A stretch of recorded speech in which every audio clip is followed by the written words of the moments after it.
ইতিমধ্যে আজকের এই ঐতিহাসিক জনসমাবেশকে সংগঠিত করবার জন্য রাজ্যের ৩৭ লক্ষ মানুষের মুক্তির সূর্য আমাদের সভামঞ্চে উপস্থিত হয়েছেন। আমরা মাননীয় মুখ্যমন্ত্রী এযাবৎকালের জনপ্রিয় মুখ্যমন্ত্রী মাননীয় বিপ্লব কুমার দেবজিকে আমরা জোরদার করতালির মাধ্যমে আমরা স্বাগত জানাবো।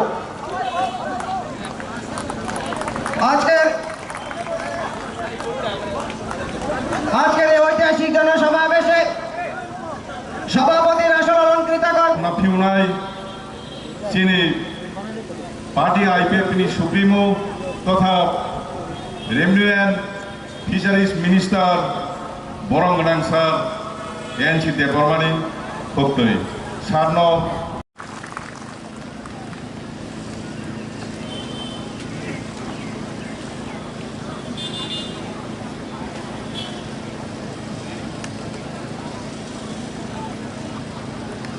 যতনা কুলঙ্কা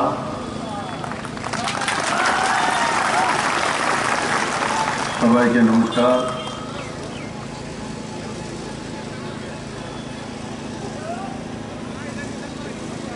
তিনিনি পান্দাও মানজাক ফাইজাক বরং গনাং মন্ত্রী রেভিনিউ শ্রী বরং গনাং NC Debbarma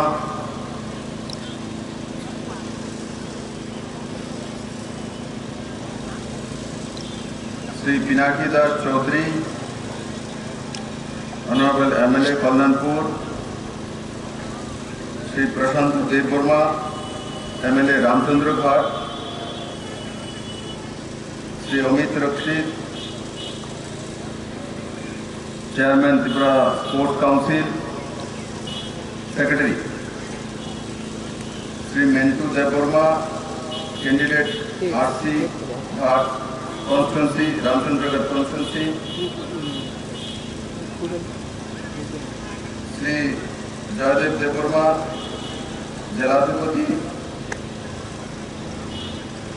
Shrimati Manihar Debbarma secretary Tripura state BJP committee,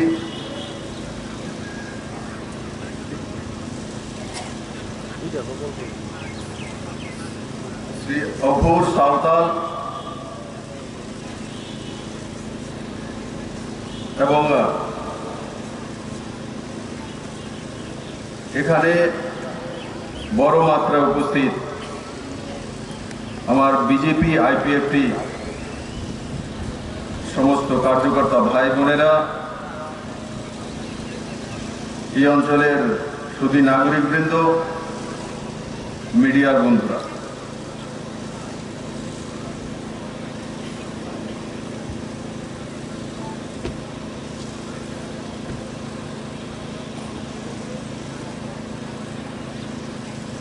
प्रधानमंत्री नरेंद्र मोदी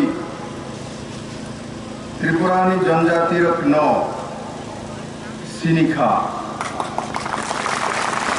मन की बात पांदाओ शाखा त्रिपुरानी जनजाति वानी बतल सुनामो आरो तुईते बिस्कुट तोनई मानो ओमी बतल सुनाम जापा बाय त्रिपुरानी मुंग फाइमुंग सिनेमुंग मानखा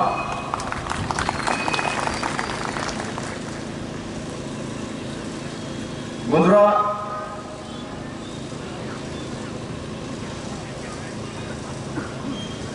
আমি একবার এই মাঠের ময়দানে যারা যারা আছে আমরা সবাই বাংলা বুঝি তো? বুঝে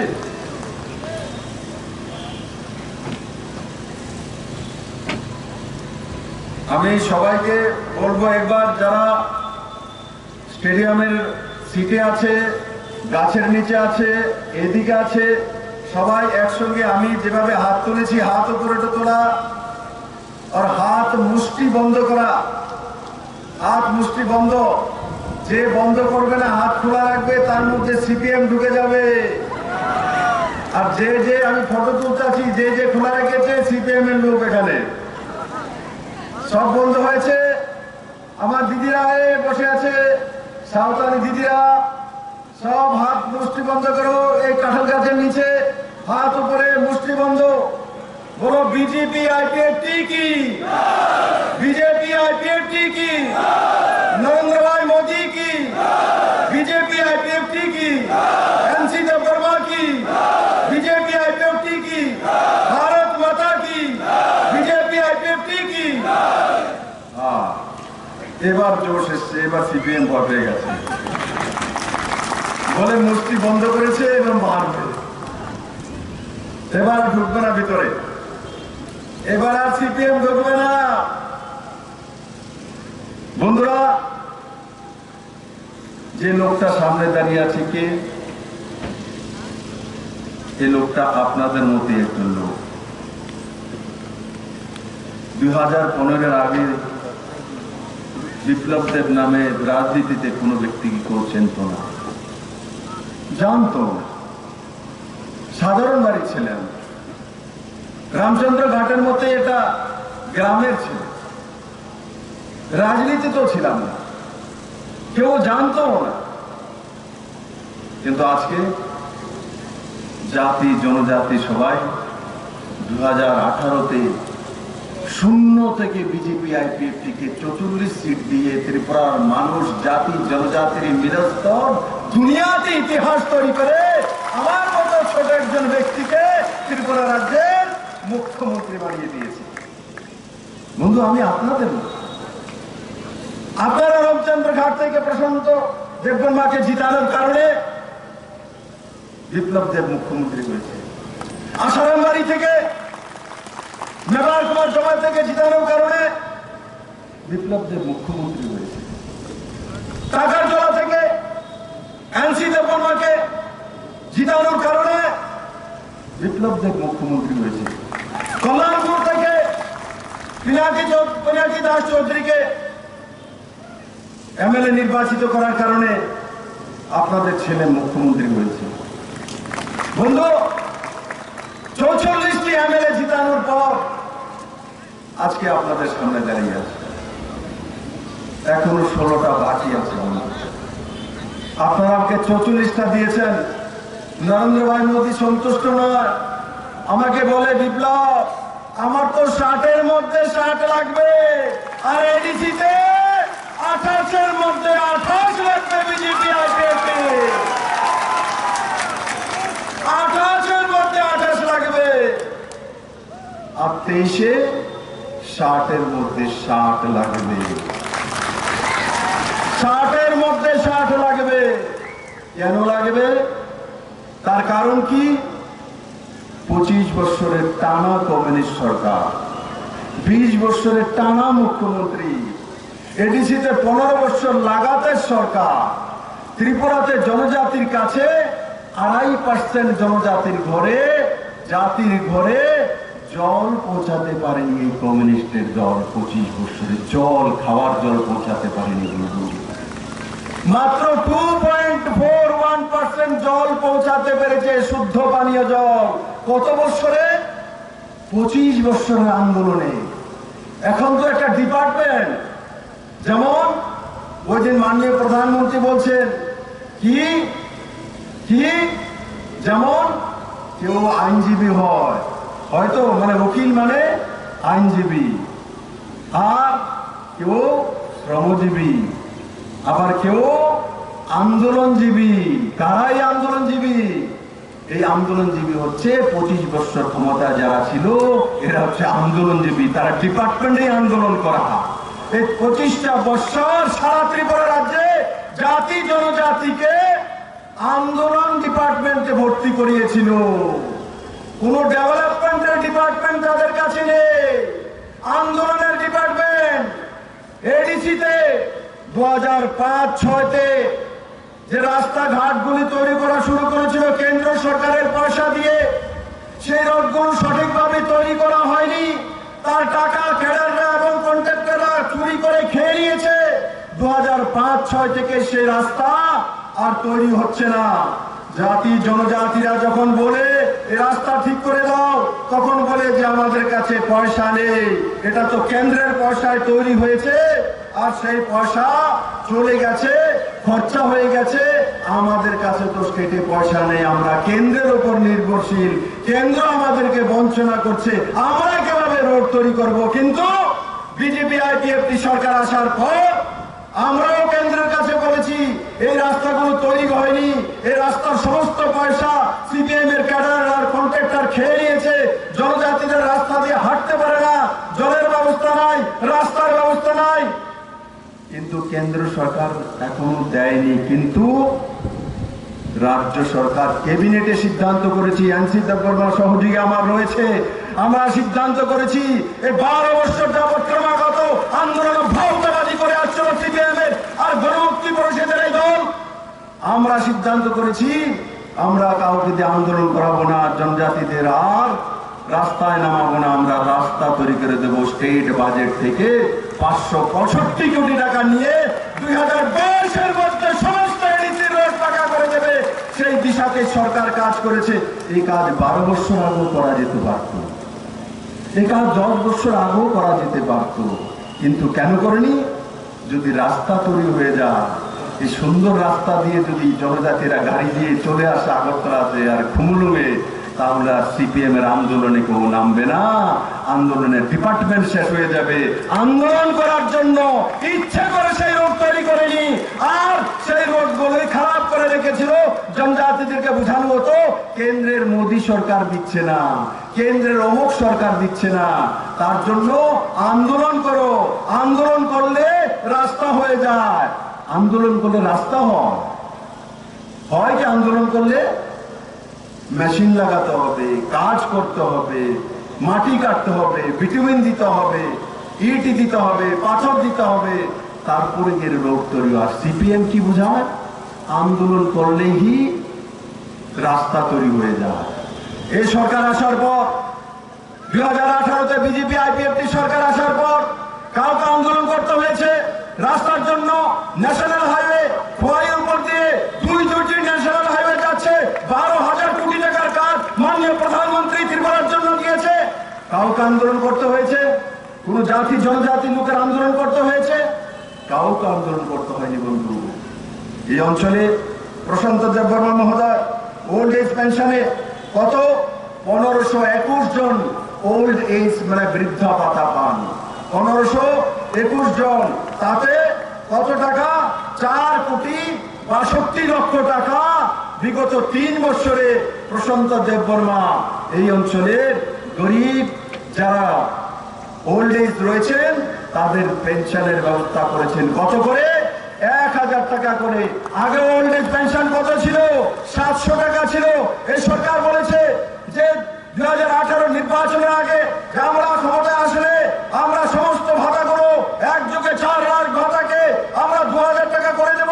সেই কমিটমেন্ট ছিল আমাদের 5 বছরের কেন্দ্র সরকারে বসার পর প্রথম কিস্তিতে একসঙ্গে পুরো 4 লাখ ভাতাকে 1,000 টাকা করে দেওয়া হচ্ছে। আজকের এই রামচন্দ্র ঘাটের ময়দান থেকে বলছি 2023 লাগবে না, 2022-এর সমস্ত ভাতাগুলো 2,000 টাকা করে দেওয়া হবে বন্ধু, 2,000 টাকা করে। সেই দিশাতে সরকার কাজ করে বন্ধু। প্রধানমন্ত্রী মাতৃপুষ্টি যোজনা, প্রধানমন্ত্রী মাতৃপুষ্টি বন্ধনা যোজনা, এখানে বড় মাত্রা আমার বোনেরা রয়েছেন। 80% আমি দেখছি আমার বোনেরা এসছেন। আপনার প্রধানমন্ত্রী মাতৃপুষ্টি বন্ধনার বিষয়ে জানেন? যখন মা গর্ভবতী হয়, সে সন্তানকে জন্ম দেবে, তখন মাননীয় প্রধানমন্ত্রী কেন্দ্র থেকে ত্রিপুরার প্রত্যেকটি মায়ের জন্য কত টাকা করে? 5,000 টাকা করে। তার সঙ্গে হেলথ ডিপার্টমেন্ট থেকে 1,000 টাকা করে। আর ত্রিপুরা সরকার মুখ্যমন্ত্রী মাতৃপুষ্টি বন্ধনা যোজনার মাধ্যমে সঙ্গে 2,000 টাকা করে। তার সঙ্গে সামগ্রী কত হলো? জন্ম থেকে যখন কোনো শিশুর জন্ম হচ্ছে, মা তাকে জন্ম দিচ্ছে, তখন মাতৃপুষ্টি যোজনা নিয়ে মাননীয় প্রধানমন্ত্রীজি ও ত্রিপুরা সরকার তার সন্তানের সঙ্গে জন্ম থেকে দাঁড়িয়ে যায় আর মৃত্যু পর্যন্ত এই সরকার স্কিম লাগু করে দিয়েছে। গত বাজেটে পর আমরা ঘোষণা করেছি যে ত্রিপুরা রাজ্যে সবাইকে একসঙ্গে পারবো না, কিন্তু অন্তোদয় পরিবার যারা রয়েছে ত্রিপুরাতে বড় মাত্রায় অন্তোদয় পরিবারের মধ্যে জনজাতিরা রয়েছে। 1,08,000 অন্তোদয় পরিবার ত্রিপুরা রাজ্যে রয়েছে। এই সমস্ত অন্তোদয় পরিবারগুলোকে কি করা হবে? তার পরিবারের কেউ যদি মৃত্যু হয়, এক তো জন্ম থেকে যখন জন্ম হবে তার সঙ্গে মাতৃপুষ্টি বন্দনা যোজনা নিয়ে আপনার কাছে দাঁড়াবে, আর যখন মৃত্যু হবে কেউ সেই পরিবারের, তাকে অন্তিম সংস্কারের জন্য প্রতি ব্যক্তির জন্য 2,000 টাকা করে ত্রিপুরা সরকার দিয়ে সেই অন্তিম ব্যক্তির সঙ্গে দাঁড়াবে। আপনার অন্তিম সংস্কারও সরকার ভাগ নেবে, সেই দিশাতে সরকার কাজ করে।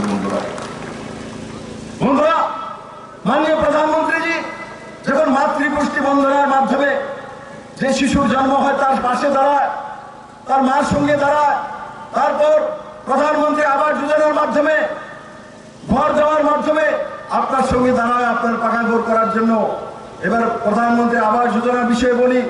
প্রধানমন্ত্রী আবাস যোজনার ঘর কারা পেত ত্রিপুরাতে? ভারতবর্ষে কারা পেত? যাদের কাঁচা ঘর তারা প্রধানমন্ত্রী আবাস যোজনার ঘর পাবে। যাদের কাঁচা ঘর, নিয়ম আছে, উপরে যদি টিনের ছাদ হয় তো প্রধানমন্ত্রী আবাস যোজনার ঘর পাওয়া যায় না, সেটাই ঠিক না?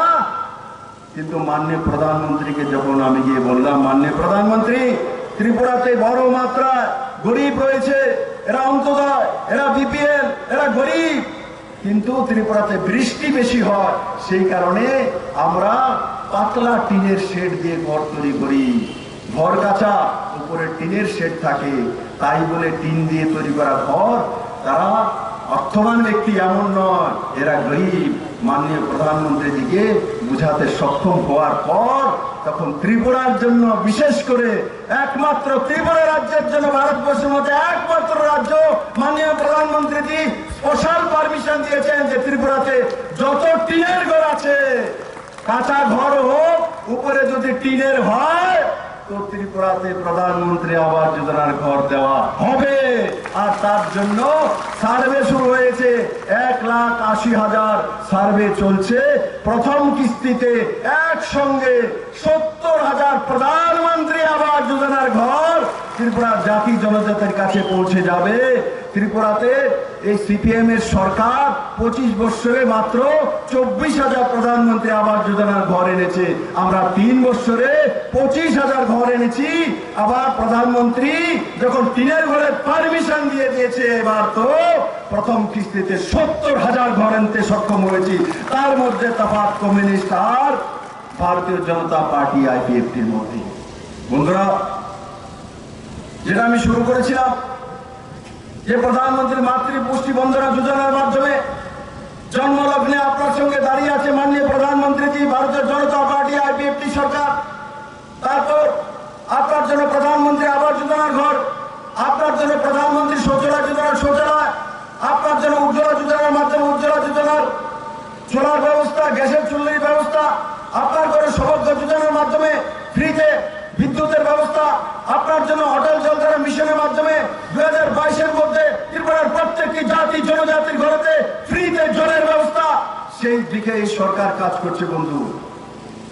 শুধু তাই নয়, এই অঞ্চলে প্রধানমন্ত্রী কিষাণ সম্মান নিধির মাধ্যমে 6,000 টাকা করে কোনো কৃষককে আন্দোলন করতে হয়নি, কোনো কৃষককে ভারতীয় জনতা পার্টি বা আইপিএফটির অফিসে যেতে হয়নি।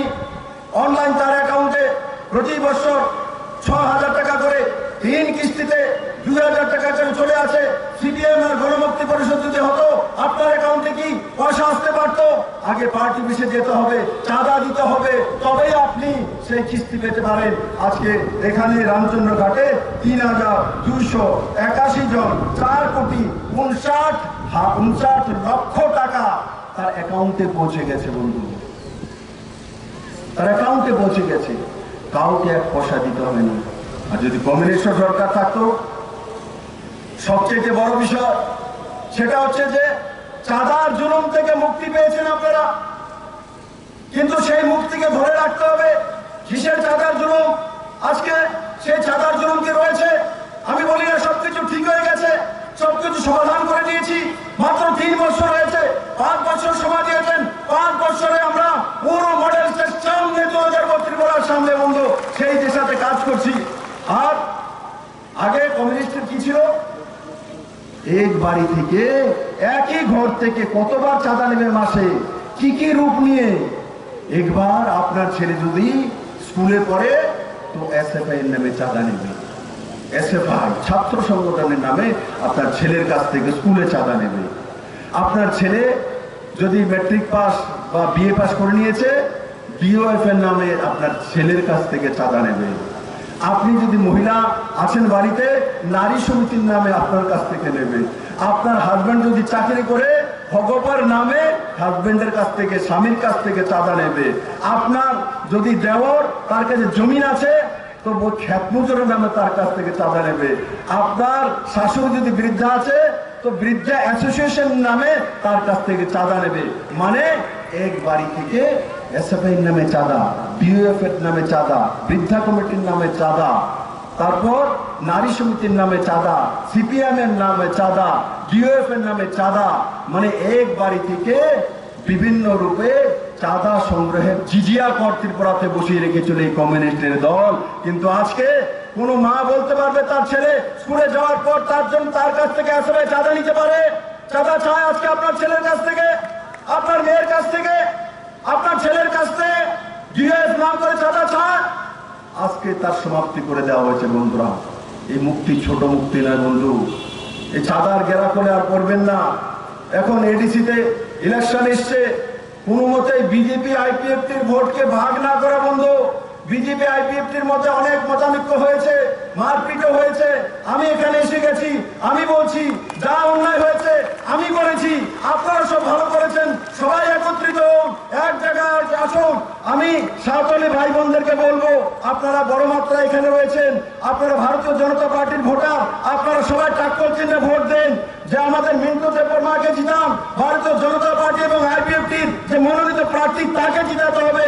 যাই হয়েছে, নিজেদের মধ্যে কোনো মতানৈক্য রয়েছে, তার সমাধান আজকে এই মাঠ থেকে হয়ে যাবে। আমরা একসঙ্গে থাকবো, এক জায়গায় থাকবো, সব কিছু ভুলে যাবো, কেস মামলা সব তুলে নেব। কিন্তু এডিসিতে অন্য কাউকে ঢুকতে দেব না বন্ধু, তাহলে এডিসি বিনাশ হয়ে যাবে। বহু বিনাশ হয়েছে এডিসি, বহু বিনাশ হয়েছে। এডিসিকে আর বিনাশ করা যাবে না, জনজাতির এরিয়াকে বিনাশ করা যাবে না, তাকে উন্নয়ন করতে হবে বন্ধু।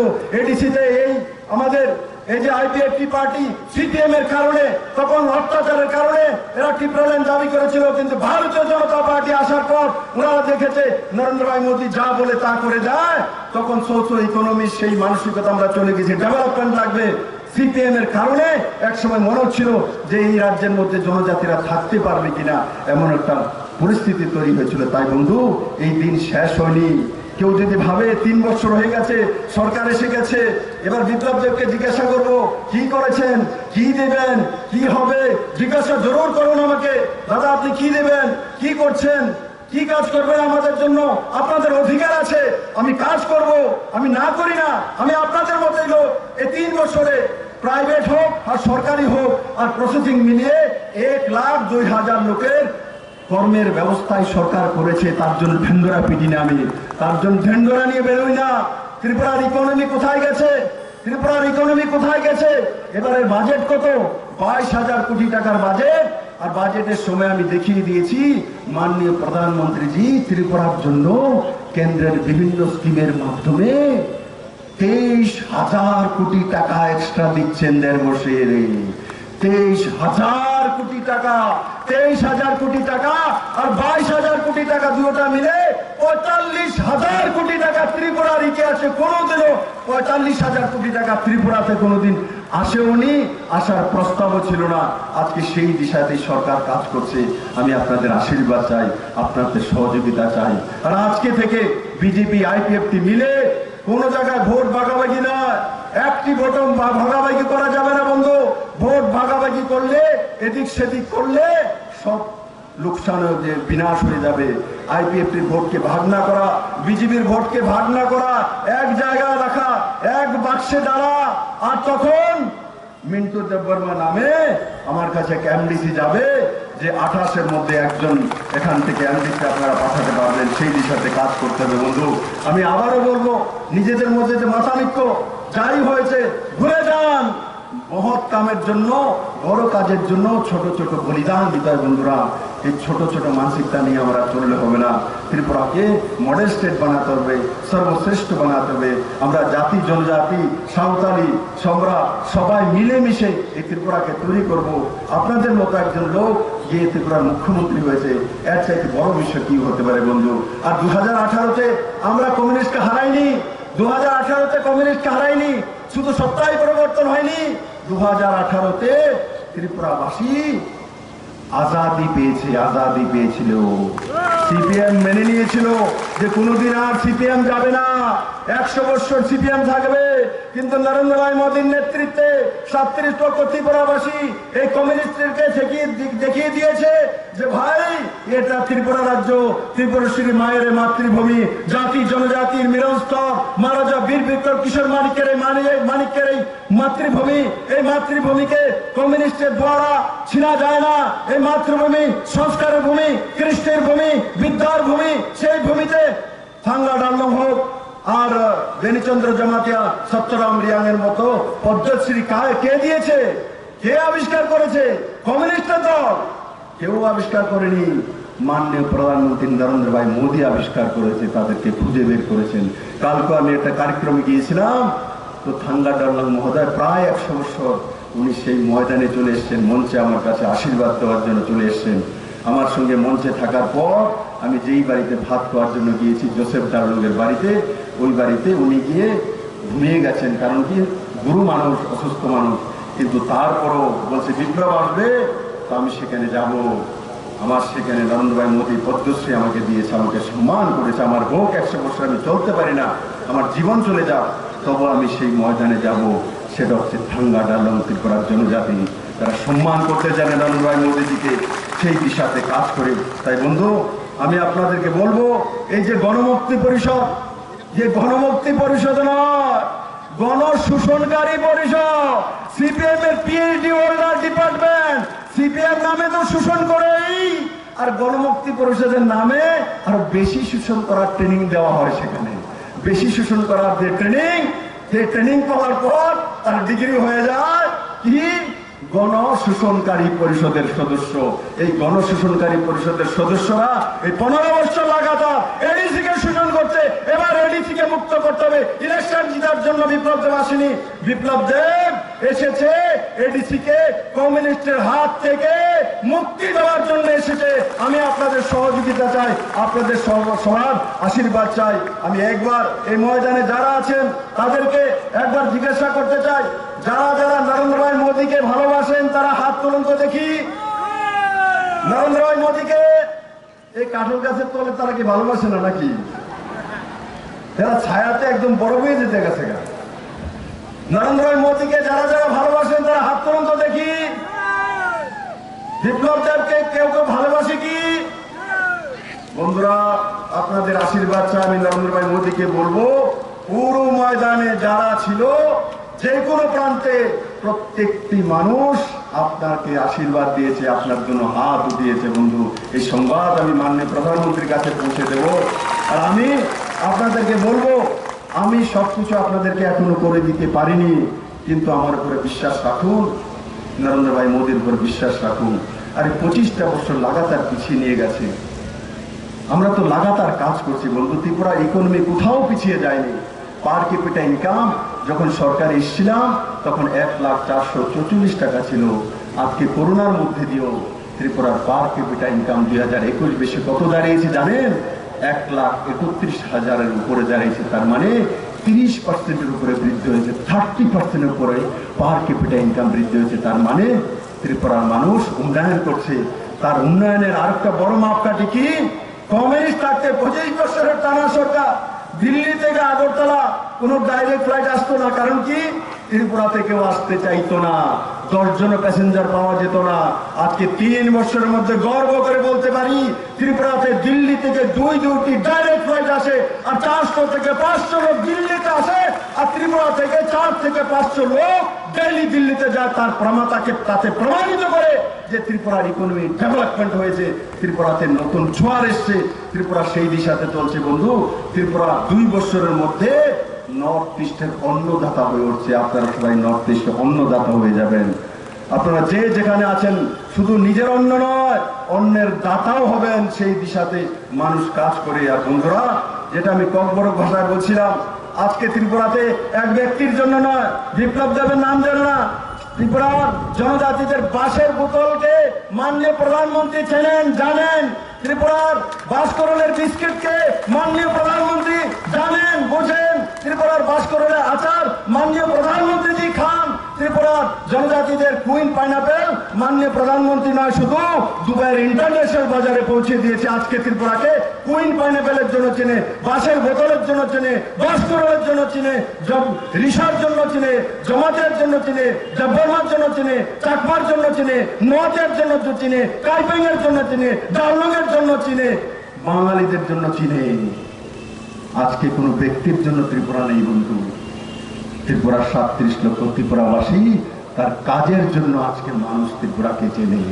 তাই তো মাননীয় প্রধানমন্ত্রীজি উদয়পুরে 2019-এর লোকসভায় যখন এসেছিলেন, তখন তিনি সেই ময়দান থেকে বলেছিলেন, হে ভারতবাসী, এসে দেখো ত্রিপুরাতে, ত্রিপুরার মানুষের কাছ থেকে শেখো। ত্রিপুরার মানুষ দূরদর্শী, ত্রিপুরার মানুষ নতুন কিছু করতে পারে, ত্রিপুরার মানুষ মেহনতি, ত্রিপুরার মানুষ ইতিহাস করতে জানে। ত্রিপুরার মানুষ থেকে শেখো। ওয়েস্ট বেঙ্গল ইলেকশন হচ্ছে, বারবার ত্রিপুরার উদাহরণ মাননীয় প্রধানমন্ত্রী দিচ্ছেন। আগে আমাদের রাজ্যে ওয়েস্ট বেঙ্গলের উদাহরণ দেওয়া হতো, আজকে মাননীয় প্রধানমন্ত্রী ত্রিপুরার উদাহরণ সেখানে যায়। দেখো ত্রিপুরাতে এই হচ্ছে, ত্রিপুরাতে ওই হচ্ছে, ত্রিপুরা এগিয়ে যাচ্ছে। আমরা গর্ব করি, আমরা এই মাটির সন্তান। আমরা গর্ব করি মাননীয় প্রধানমন্ত্রী নরেন্দ্র ভাই মোদীর মতো প্রধানমন্ত্রী পেয়েছি, যে ককবরক কথা বলতে জানে আর ত্রিপুরাকে ভালোবাসতেও জানে। আর আমি সঙ্গে সঙ্গে গর্ব করি, এই মাঠের মধ্যে সবাই হাত তুলে যা দেখিয়েছেন। আমি মাননীয় প্রধানমন্ত্রীকে বলবো, আমি গিয়েছিলাম, জাতি জনজাতি সাঁওতালি ভাই বোনেরা যারাই আছেন প্রত্যেকে হাত তুলে আপনাকে সমর্থন জানিয়েছে। আপনি দীর্ঘজীবী হন, আপনি দেশের লাগাতার প্রধানমন্ত্রী হয়ে থাকুন, আর ত্রিপুরাতে বিজেপি আইপিএফটি সরকার দীর্ঘজীবী হোক। আমি সবাইকে আরেকবার বলবো, মুষ্টি বন্ধ করুন। সিপিএম যাতে না করতে পারে, হাত খুললে কিন্তু বিপদ লাগবে। সব দিকে বলুন, বিজেপি আইপিএফটি কি, বিজেপি আইপিএফটি কি, নরেন্দ্র ভাই মোদী কি, নরেন্দ্র ভাই মোদী কি। সবাইকে অনেক অনেক ধন্যবাদ। আজকে এই ময়দান থেকে গিয়ে শুধু একটাই কাজ, কাউকে না ভয় পাওয়া। বিপ্লব যে প্রতি বাড়িতে রয়েছে, সবার উপরে নজর রয়েছে, কাউকে না ডরা। সমস্ত ভোট বিজেপি আইপিএফটির কাছে। 6 তারিখ গিয়ে ভোট দিয়ে তারপরে এসে শান্তি শান্তি শান্তি, তার আগে সমস্ত অশান্তি। ঠিক আছে, সবাইকে ধন্যবাদ। আমি তো আগেই বলেছি, আমাদের মনোনীত প্রার্থী বিজেপি আইপিএফটি মিন্টু দেববর্মা মহোদয় শিক্ষিত নজওয়ান, এনার্জেটিক, তাকে জিতানো নয়, বাকিদেরকে জামানত জব্দ করে জিতাতে হবে, জামানত জব্দ করে জিতাতে হবে। সেই হিসাবে সবাই মিলে কাজ করুন। সবাইকে অনেক অনেক ধন্যবাদ।